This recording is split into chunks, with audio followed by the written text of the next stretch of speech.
Well, it's great to be here. I've done a number of these over the years, Vegas and what have you, and I've known Howie for some time, so it's great for me to be paired up with him today. There's a lot, if you know anything about Howie and what he's done and been through in his career, it's really germane to where the business is today. His career, as we'll talk about it in a minute, I'll introduce him, is really evident in the way that he has multi-platformed himself to a certain extent and where we're going in this business today. There's so much to talk about with him. We only have an hour. So what I want to do, I mean, if you think about it, he's a writer, author, performer, television, stage, producing shows now as well. He's pretty much done it all, and now he's forging his way into new avenues, new territories, through the internet, through multi-platform, and what have you. Let's, if we can we roll a quick reel to show you what Howie has done, a little bit of what he's done over the years. Can we roll that, please? I think it's ready. If not, I'll do a dance. And sound would be great, too.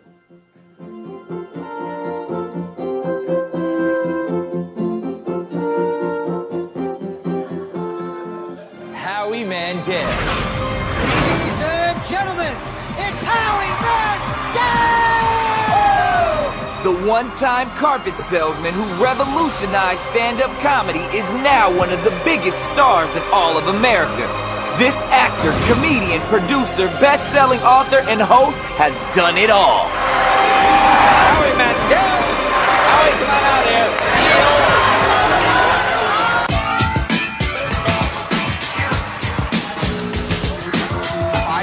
667,000.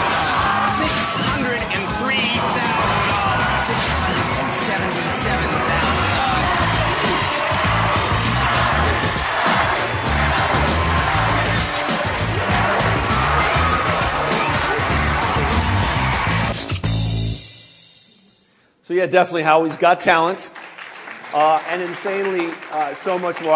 I think he personally has brought and elevated America's Got Talent to another level with his questioning and his just love of people and what they're doing and how they do it.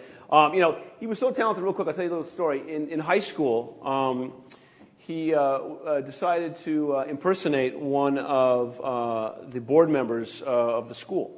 And he signed up a construction company to build a new wing on the school, which it was the folks at Northview Secondary School who didn't take a kindly view to that. They expelled him, which is probably the best thing that happened to him. And then, he's been building a career for himself ever since. The man, for crying out loud, married his high school sweetheart, is still married to her this day, in this day and age in Hollywood. Amazing. Has 3 amazing kids.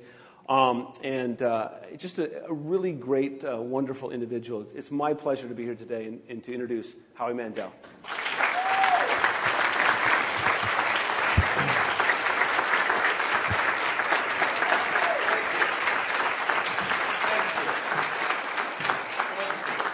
Thank you. Please, sit down. That's not necessary. Thank you. Thank you. All right. This is truly weird. I've been to NATPE before. I've never been to this part of NATPE, and I'm a big fan of television, but I don't really understand what we're doing here. But I'm so happy to be a part of it. When they asked me to show up and to be here with you, I'm thrilled. I am thrilled to be here. What is this? Well, we're going to talk a little bit about. But seriously, go back to you're from Toronto, Canada. I'm from Toronto. You know what? Everything that I've done in life. Oh, is somebody else from Toronto? Is somebody? Pardon me? Me and him. We could have carpooled. What? Chris Bosh is no longer there either. Right. Okay. I didn't even hear what he said, but I said okay. But here's the thing. In my whole career, I have never planned. I've never planned, and that has worked for me. As you said, I got thrown out of school. And then I showed up at a comedy club one day, and and they told me about an amateur night, and then I went on. I was a comedian, and then I came out here, and as on a dare. I was out here on vacation. On a dare, I went up at the Comedy Store, right? And a producer in the audience saw me for a comedy game show called Make Me Laugh. And I went and did that. And I flew back and I had a great story to tell about my vacation. But then producers started calling. They saw me and they brought me out and I got some television shows. Yeah. And then lo and behold, I thought I'd get into a sitcom. But I met, as luck would have it, the person that was casting St. Elsewhere. St. Elsewhere. But I wasn't, I don't know if people know this, I was a replacement. They shut down the pilot and recast. And I was trying to get on a sitcom, and I got on St. Elsewhere. So I had no idea that I was going to be... In the wrong door, evidently. I was going to be a dramatic actor. I had no idea. And then I had no idea that I was, I did the funny voice in my act, the Bobby voice, which became like a hit, Emmy-nominated. Yeah, for 8 years, from 1990. 9 years. Yeah, 9 years. Bobby's World. So I had no idea I'd end up in animation. And then, I'll jump ahead, but then I had no idea that I would be a game show host. That was offered to me 3 times, and I turned it down. By the way, something you don't know, they brought me into audition to host that. Really? And you know what? I didn't understand it initially because I needed to see a videotape of what they were trying to do. When they first came to you, did you... I didn't get it at all. I thought it was the stupidest idea I've ever... No. Right. It was. But because it they came to me and they said, NBC is going to devote, 5 nights to this, to launch. At that time, it was unprecedented. They never did that. Right. 5 primetime hours. And what you're going to do is you're going to have like bikini models hold cases, and then you're going to just open cases, and then you'll bid, and they'll take it or not. And it could be a penny or $1 million. Yeah, but no trivia, no stunts, right. I go, there's no show. There's no, how does that hold up for an hour? So I said no, and then my wife said, you idiot, take the deal, But they sent you She did. But also, did they not send you a tape of the European version? My wife gave me a tape. They go, look, it's a huge success all over the world, which I thought was a joke. You know what? Later on in this NATPE festivity, I saw tonight on the board they're honoring Rob Smith. Right. He's going to get an award. He's with Endemol, and he's the guy that came and pitched me over and over and over again, and I didn't get it. And they said, this is huge all over the world. This is the biggest. It's going to be the biggest thing on television here. And can I just sit down with you, Rob? And I said, okay, come. I'm at Jerry's Deli if you want to come meet and pay for my soup, you can be part of it. And Rob shows up. Rob shows up with it's like an art card, and it looked like, and he had made the 26 squares on it, and he cut out little cases to show me how this was played. It was the worst presentation. You could have spent $3 at Kinko's. I thought I was being punked. It was I go, this is it, and they left me a tape. And the tape was of the Italian version. Okay. And my wife saw this in the Italian version. We didn't really understand what was going on. I mean, you can't not understand it. Right. But we watched the Italian version. In the Italian version, this guy was the host. Apparently, he had said no deal. He'd opened up one more case, and then there was another offer coming in. And the offer was obviously going to go down. But forever, for an eternity, the host is pacing back and forth. He's going to tell the guy the offer, and you could feel the drama building. And the host turns toward the contestant, and the camera pushes in on the host, and a tear came down his cheek. No. It was so dramatic. And my wife went, you gotta do this. It's just so great. So, I did it, and lo and behold, I had no idea that it would be the success, that it would be, I was so embarrassed. I left the country when it was airing. I didn't know how good it was. I didn't know. Right. I didn't know. I had the best time playing it. I wanted to do it again, but I didn't know how it would be, received.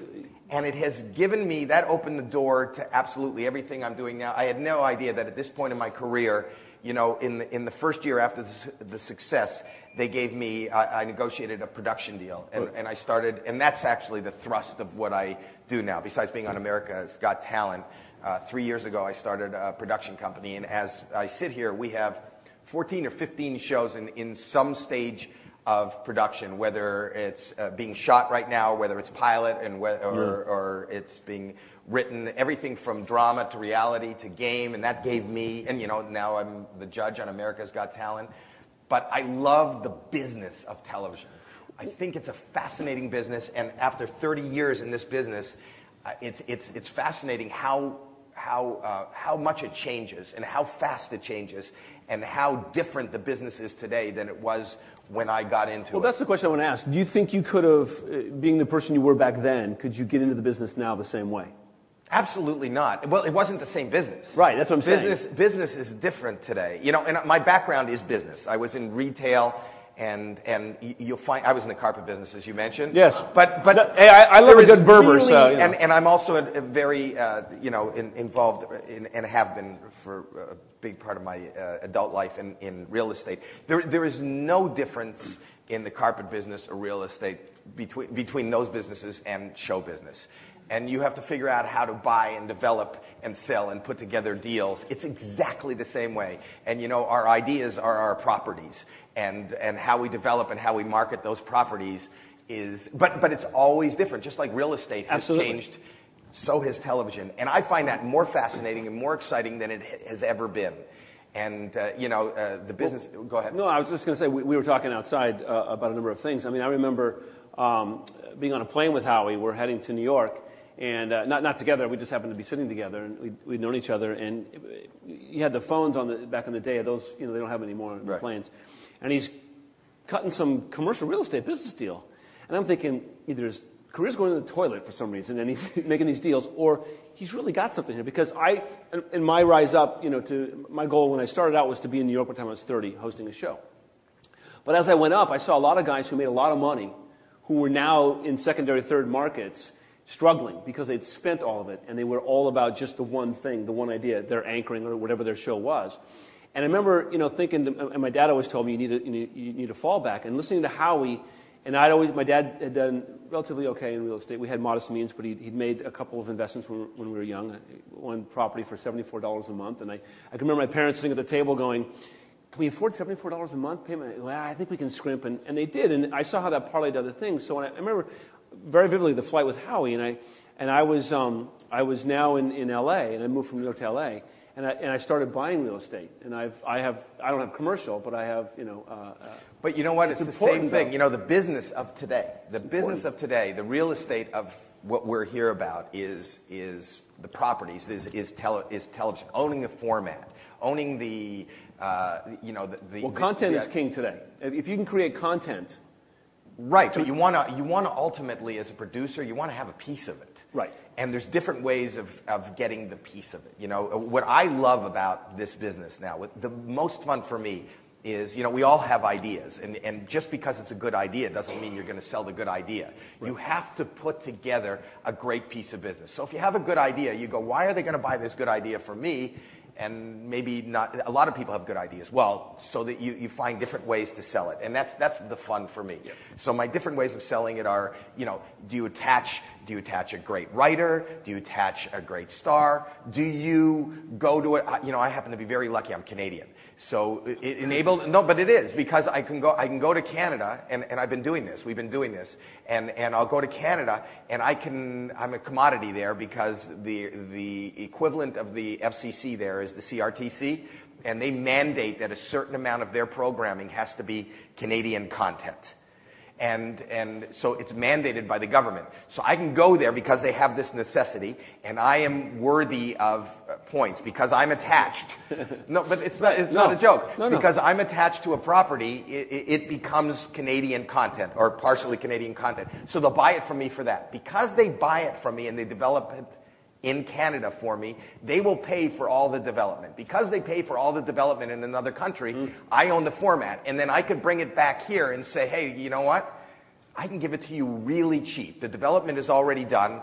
And I can make a better deal because NBC will not own it, because it's already owned. The format already exists. And the first project we did that with was a show called How We Do It. We did a hidden camera show, which was all financed and done and pre-sold in Canada before we brought it to NBC. By the same token, that works for scripted, it works for, just finding different ways of owning things and developing things and being creative. It's so much.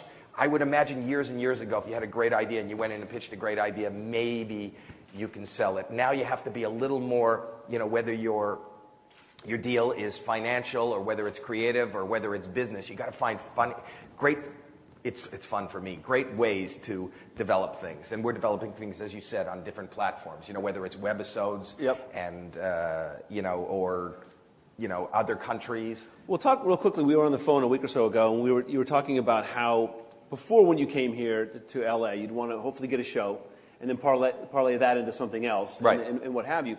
And now it's a bit different. I mean, now if you come to LA now, you've got to go about it in a completely different way. And people are discovered the Justin Biebers of the world and what have you through YouTube and the internet and what have you. Well, it's easier and it's harder. You know, when I came out here, you know, you went to the Comedy Store, and the Comedy Store at that time, television was being, you know, a big business in television was sitcoms, and comedians were being launched. You know, whether it was Robin Williams or Billy Crystal, you know, and Freddie Prinze, who had Chico and the Man. You know, those were big pieces of business that were seen at the Comedy Store, seen on the Tonight Show, and then launched from there. Roseanne and Tim Allen, and you know, the Tonight Show was a great one-stop shopping place where you knew that's where the nation was coming, and that's where the industry was looking for their next thing to launch.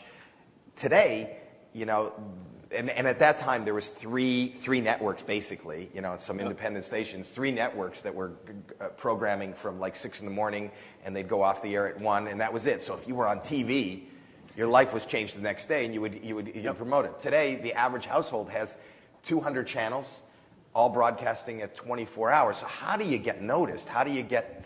You know, and you'd say YouTube, but even that, you know, so you have a better opportunity. Anybody in their home can kind of develop an idea or a show, but how do you break through that fray? How do you do that? And that's what, you know, I constantly spend my days working. Well, have things like Bobby's World and doing the voiceovers and all the different genres you've been in kind of given you, I'm a firm believer in trying to do every job you can on the way up, so you know as you go up and you get there and you get to a place where you can do every job, but you know what every job is supposed to be, it makes you smarter. Did all of that, and writing the books and doing the voiceovers and creating, you know, animated series, doing the St. Elsewheres and all that stuff, and doing the clubs, all kind of come together in a sense of...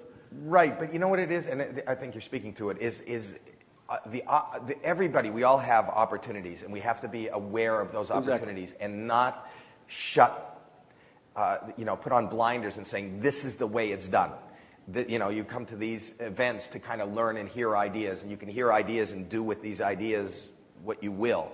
But, yeah, and they may not be, and maybe you can take just a seed of something that somebody says here in these few days, and just build upon it and do something else. You know, I did not know. I come from 30 years of television. When I was offered a game show, I thought being a game show host would be the nail in the coffin of my career.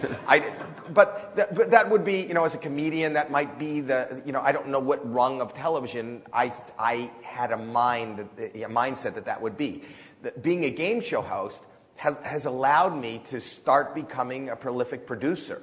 You know, that I don't know that would have happened years ago. So you don't know what it is. And I'm telling you, as I sit here, I was very happy to just shut that door and not do that. And I would imagine if I shut that door, you know, I wouldn't even be asked to speak here today. Again, I don't know what this is, but I would not. Where were you in your career when the offer for Deal or No Deal came? I was about to leave my career, you know. And here's another thing, and I opened the door. I had sold a pilot to NBC. You know, I had an idea for a pilot. Okay, and I had an idea. This was interesting. To me. We hope it is. Hopefully you share in my interest. But I had an idea for a pilot, and I wanted to do that, and it was the hardest thing. I could not sell this pilot. Nobody understood my idea.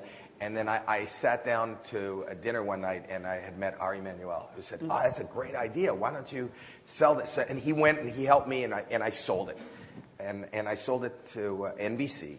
And we did the pilot. And if any of you have been in this process, it's a really hard process. It was an idea that was very near and dear to me and my life. And everybody has a different agenda. And we got a lot of notes and a lot of people and a lot of pressure. And the project did not turn out to be what I had hoped. And it didn't turn out to be what anybody had hoped. It didn't really. This would be you get papered to death a lot. There, that'd be a nice shot. Just give me a second. Okay. So the shot up the nose is always the good one. Right. So you know, besides business-wise, it not really moving forward, I'll be honest with you, I was devastated. It was horrible. But it was my idea, and I felt like it was such a good idea, and I felt like, you know, what the end result was not my idea, which is so many times the case in this business. So I called up a bunch of friends on a weekend, and we ordered pizzas, and we sat in my house, and with a little HD camera, I shot just what I thought, a 22-minute version. I have my own. I have an Avid at home, and a post-production little facility, and I cut it, and I put together this 22 minutes for. It was not about selling the show, but I went back to the network, and I just threw it on the desk, and I just said, listen, this is not the way things are done, and I don't want to sell it. I just want you to look at this and laugh at this and just know that my idea, it was just for my own, that it was good. It really was a good idea. You know, this is not network. This is not network quality. This is not, you know, I just want you to see what I had in mind without the notes. And on the way back on the Ventura Freeway, I get a call from my manager, and he says, NBC called and they want to buy the show. I go, they bought the show and it didn't work.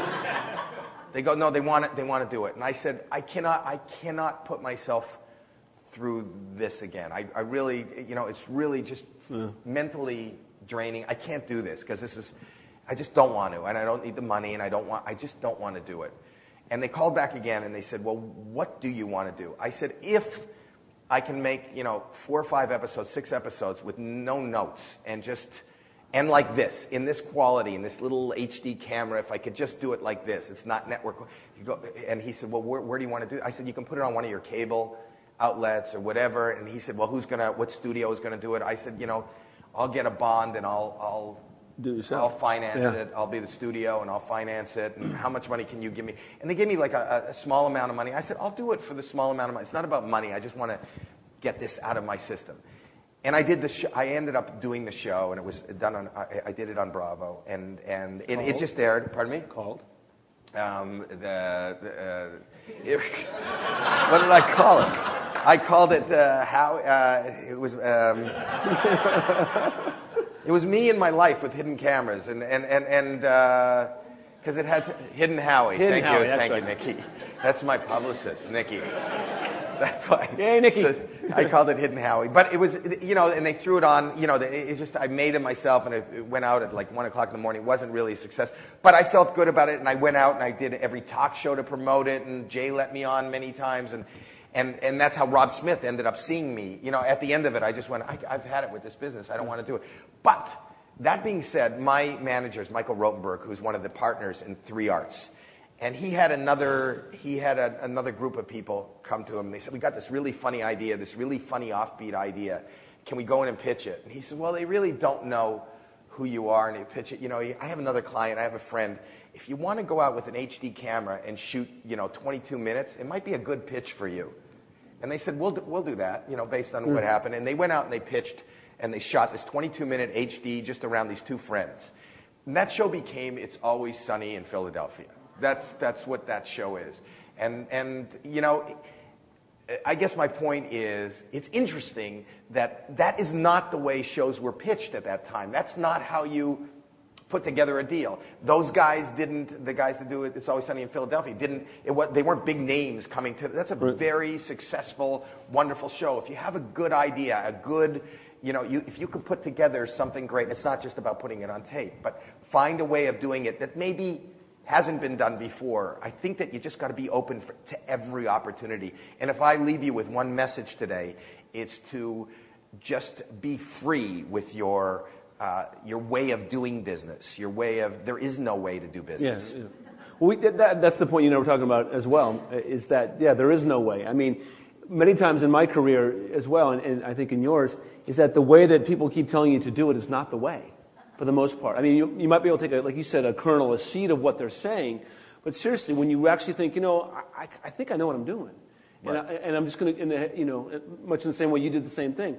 I mean, that's happened a lot in my career and shows I've been on and what I've seen, and when we've actually been unconventional and said, you know, but I believe in this and I'll do it, it works. It really, really does. That's what you need, I think. Right, and at this time, more than any other time in the history of television, this is a huge, voracious animal that just needs, you know, they need content. They need you. Yep. They need you.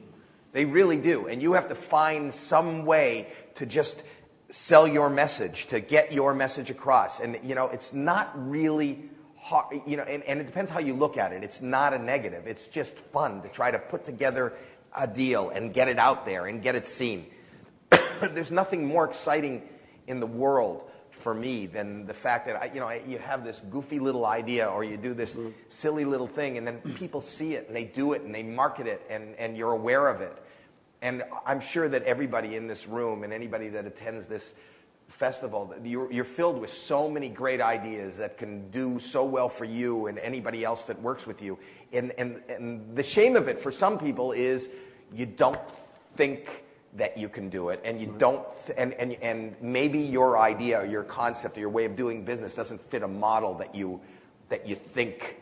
And I think that there is no model now. I mean, that's the great thing. That's the point. You'll learn a lot of things at this festival. You will, but take it and kind of hone it and make it your own. And those are the people. And if you look at who's on TV today and the way things are being done and the way, when you look at shows like The Office, which was a very unconventional show, in England, and then they were able to take that format here, and he was able to executive produce. That's like something that they did not. I know that other things, All in the Family, they were based in British formats. But even the way that business and that deal was done was not the way it was done before. So we're seeing, and you guys, it's very exciting because it's. The industry, it's very exciting for me. The industry is blown up. It really is blown up. And there are so many things. I can't wait every day. We were just talking backstage. You have some ideas. I said, bring me ideas. Let's figure out ideas. I just want to hear ideas. And we'll find some way to finance it. We'll find some way to promote it. We'll find some way to put it together. We'll find some way to raise the money. We'll find some way to shoot something. And let's get it on. And whether it gets, I put it on the internet, or whether I take it to Canada and try to own it, or whether I, it's just the most exciting time to be in television. Because also, too, is that I think the way it's blown up so much that it's allowed everybody to look at everything in a different way. Whereas before it was the old guard. It's almost like going up against, the old guard and like, oh, no, we don't do it this way. The stuff. But I think in any form of business, I don't think this business is different. You'll go to any workplace and they'll go, this is the way it's done. Yeah. And the people that, really excel in life are the people that take the way it's done and find a new curve to that. And those are the people that make it in this business. And also, don't be surprised when you get your ass kicked, too.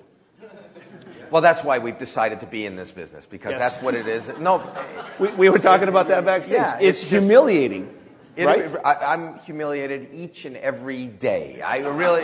But we all are. We're all rejected. We're all there for the, to be kicked, emotionally, and to be told why our idea doesn't work and why this isn't good and a better way to do it. And that's what we do. But you know what? The payoff on just being able to sell that seed and watch it grow and watch other people get some enjoyment out of whatever it is, whatever little tidbit you have. It's really exciting when you sit in a room like this. I love this, and there's kind of an energy, and this is going to sound a bit corny, but the reason that you are all here is because you want, and you are in this business, and you have more to offer this business.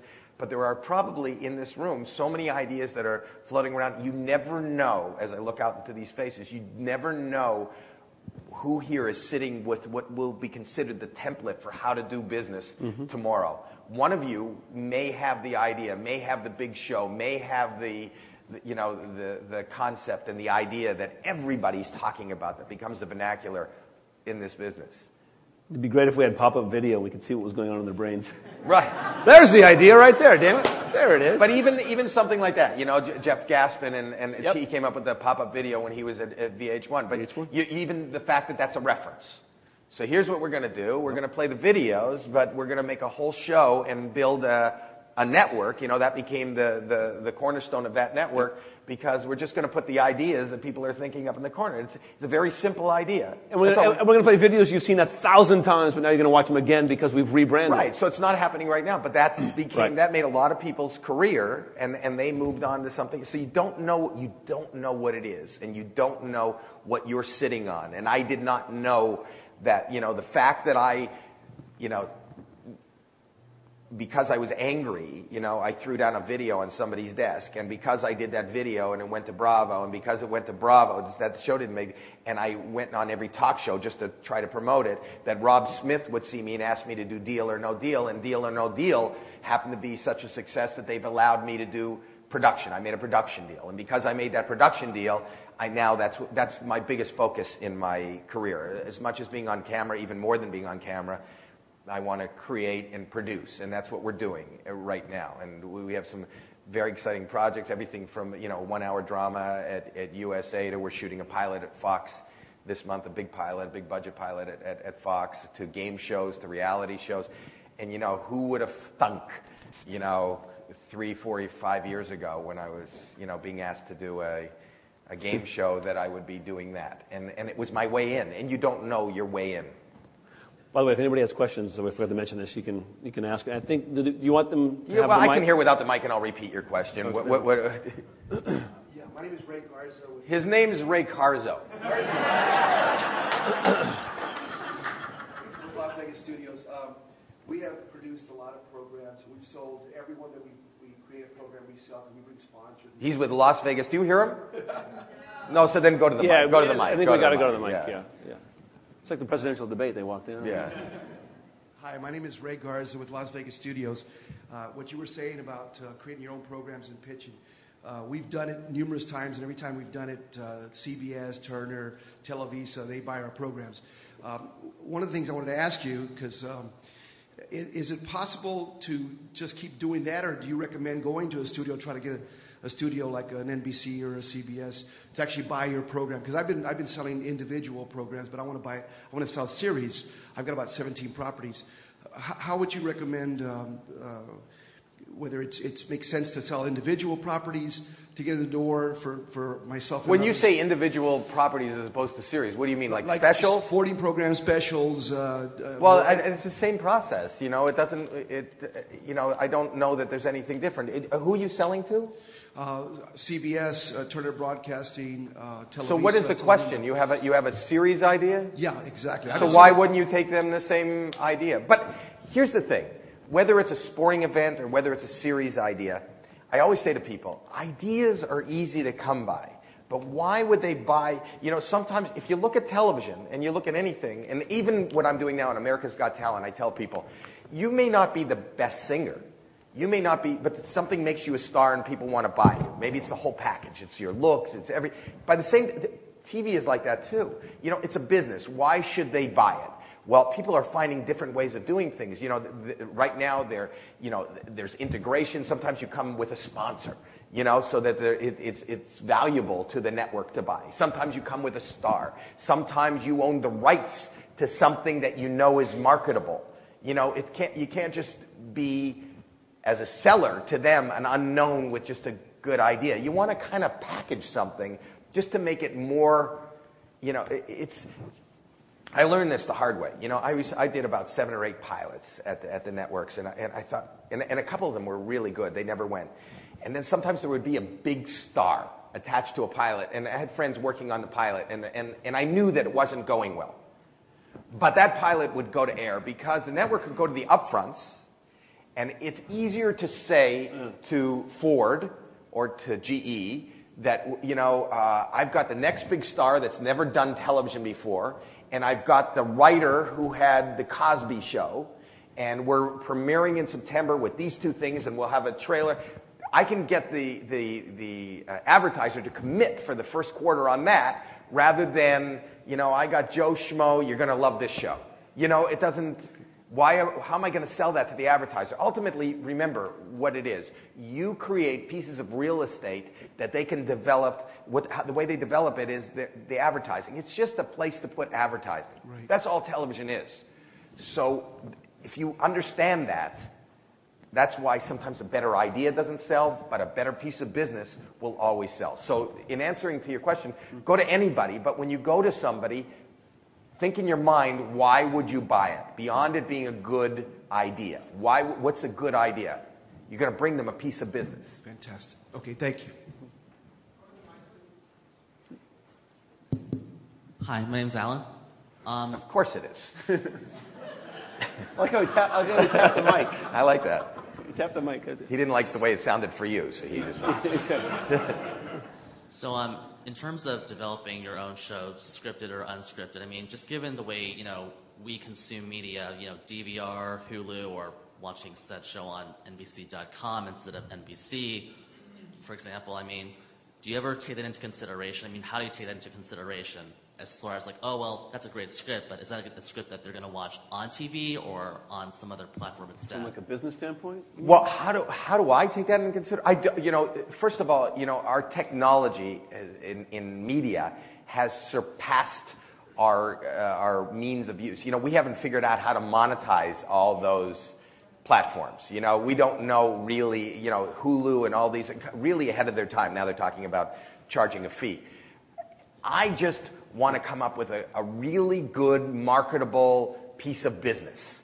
I don't think about where it won't be good. I think about where it will be good. If you have an idea for 5 seconds, and it's a great idea, then part of the business is to figure out where that idea goes. Example. There's some guy who posted shit his dad said on tweet. Yeah. Okay? He just thought it was a good idea. His dad said crazy shit, and he just tweeted it. Now that has become, I followed it. I laughed every day. And some producer do you know what I'm talking about? Yeah. Alan? Yeah. Alan? Yeah. Yes? You seem to go away for a minute. Right here. I'm right here. Okay, buddy. Okay. All right. So, but what I'm saying is, some guy, his father said shitty things, and then he thought about, you know what, this would be great for me to tweet. That's the social network. He probably didn't think beyond that. Then some producer, some Alan-type person, who is on Twitter, and you guys should be aware of every social network and be part of things and find out I'm always on YouTube and things like that. And some producer sat and said, look at how many followers this is getting. This is getting millions of followers. Based on that number that I'm looking at, there is value here. So I could take that into a network and say, listen, here's a character. I'm going to own the character. I would call the guy. I'd find out who the tweet is. I would have my attorney call him and say, listen, can I have the option on this for nothing? I want to take this to a network. I'm a producer. I'd like to take this. The guy probably said, yeah, what are you talking about? It's just shit my dad says. All right, just give me a couple of months. Now a guy goes into a network and he sits at a network meeting and he goes, listen, you got writers under contract. I have the rights to this. And this has got 2 million followers every day. Every day, 2 million people are hooking into this. Do you want the rights to that? Because this is already, there's one platform to another. So that's what I'm talking about, is just being aware of what's out there and figuring out what the business of it. If I had to pitch that, that's what you would pitch. I would look at how many hits. But do you think it's more about the conduit and not the content? I mean, if I was a creative guy pitching to you, a producer, a show, I mean, to me, it doesn't, I could give you the greatest idea. I could have celebrity A, showrunner B, producer C attached to this thing. But at the end of the day, I mean, I don't think it really matters because people are going to decide when and where and how they want to watch their show. And they're not going to let anyone dictate that for them. They're going to make their own decision. That sounds negative, but I don't really understand what you're saying. The point is, it's not your idea of who the showrunner is. I'm talking about, I'll go back to the example just so you understand.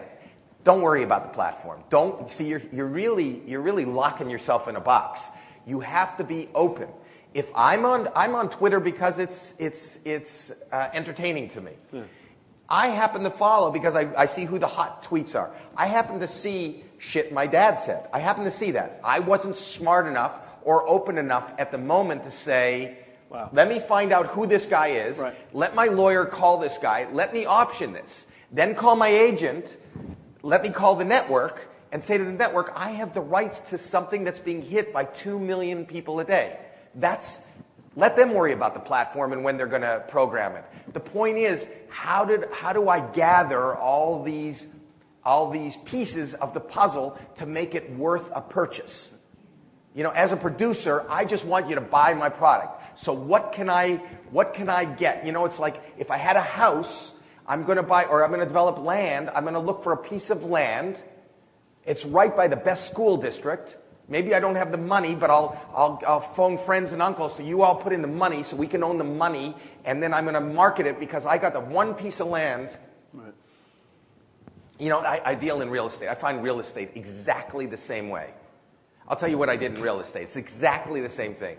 Years ago, 20 years ago in Vegas, when Vegas was the most booming town there was, I went to the market online. I found out that they were building like rows of homes, 5,000 homes, KB homes. All these people would buy these subdivisions of desert. So what I did is I found out where the desert was, where these houses were going to go up when they were still in the planning stages, and I would go and get a corner of that where I knew the roads were going to be paved. I'd buy 2 acres on the corner of dirt for nothing. Then when they built all the houses, I would build a gas station and a strip mall because there was no infrastructure. You know, so I knew that all these people are going to have to go to a gas station and they would have to go to a strip mall. But it's exactly the same business. Right. I see somebody hitting 2 million hits on tweet. I just want to tie it up. Do I think that there's a show and shit my dad says? I don't know. But there could be. And I'm going to go into the network and tell them I have the rights to 2 million hits. There are people that know this title, that know this name. There's worth in it. How did it start? Some guy thinking his dad was an idiot, he kept writing the shit down. It didn't start out as a TV show. So you got to be open to see before it becomes anything and to create something. That's your job as a producer. That's your job as a creator. Create something out of nothing. We have five minutes left, so anybody else? I saw another hand. Yep, there we go. So it's about Deal or No Deal. And I was curious whether it was so successful because of you and the amount of energy and your character that you put into the show, or whether or not it was just the format of the show. I like to think it was me. But no. The truth be told, it was a huge hit all over the world without me. You know, and I think it is a really good format, and I think it plays into many, you know, the simplicity and that's also another thing in selling something. The simplicity and the relatability, and, you know, we all have hopes and dreams, and we saw, you know, it's very funny. When I was going to do it, I thought, you know, when I finally said, okay, I got scared to death, and I thought nobody has really done, you know, to be a game show host, it was a step down, and then I remembered Groucho Marx, You Bet Your Life. Yeah. I said, you know what? So I said, I got to be like, that's what he brought to it. He was like a comedy star, and he brought to it. And I had all these ideas of how it was going to be funny and how I was going to be entertaining. And then, I'll never forget this, and I wrote this in my book. I walked out on the stage, and I met the first contestant, Karen Van. I'll never forget her name. You know, I've done 500 episodes. And I looked into her eyes, and it was a real person. And she had 3 kids, and they told me that, you know, they never owned a home. They were in debt. And I realized, you know, screw the jokes, screw the funny. This is real. And that's how my cadence came to be. Because when you see people on television, a glaze comes over them. There was all these people and all these cameras. And I just wanted her to, I just didn't want to stand in the way of her changing her life. I knew her life can change. And that's why I would say to her, you know, the offer is $100,000. And it was just, do you hear me? Deal or no deal. Take it. And really, I just wanted to throttle people and say, take the fucking money. But it was just, so, you know, I think that because it was a real, even for me, because it became real and not about entertaining, it was very real. Because as a viewer, the viewer sat at home and said, what would I do? The viewer, if I was in that position, or screamed at the TV. When you can create television that is very, you know, visceral, where you just want to scream at the TV. And I'm finding that even America's Got Talent, because you're watching people's dreams come true. You have no idea. I tweet live during the shows. People are so mad at me. How can you say yes to that? How can you say no to that? But I love that people are screaming at TV. So if you have ideas that you're passionate about, you know, then passion is the best formula for success in any business. You got to just be passionate, and that show bred passion.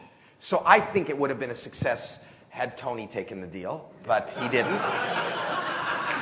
Luckily for me, and I got to be here again at a place I have no idea. Two more. We'll go.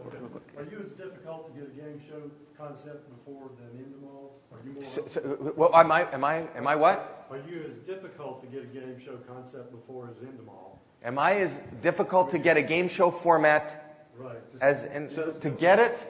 You have to go through an agent. Oh, to pitch you. Do I go through an agent How do we pitch you? How do they pitch to talk to me? How do they pitch you? Oh, I'm very difficult to get to. Look at this. How difficult could I be to get to? I'm here. I showed up for no money at a place. Here. No, I didn't recall, but I'll take it and I'll read it. The book. This is a game? No, it's a riddle book. It's a riddle book. Is this a show? No, it's a concept. It's just a book. Do you have anything to do with television, sir? Or you just the book of nonsense. He's with the 4-H club. They were Okay. With the wrong Well, one. thank you. You got one more, I think. Parting gift. No, or more if you have stuff for me. Howie, I got a business question. What's your take on the Comcast coming in from the East Coast to NBC Universal? What's my take on it? Yeah, it's a business perspective. I think it's a really good business move. I know that I'm kind of excited that the Comcast is in the television business, Right. You know, and the delivery business. And I'm not knocking GE, but that's a totally different, you know, then NBC is just an asset, right? Yes. And the people from GE who oversee, you know, they would look at numbers and, you know, profit centers and. But they'd send us plastics every year for Christmas. You got something? Yeah, I didn't get anything. Yes. No. No, but I would think that, you know, partnering with somebody whose business is television and the business of television could only be a good thing. You know, I don't know.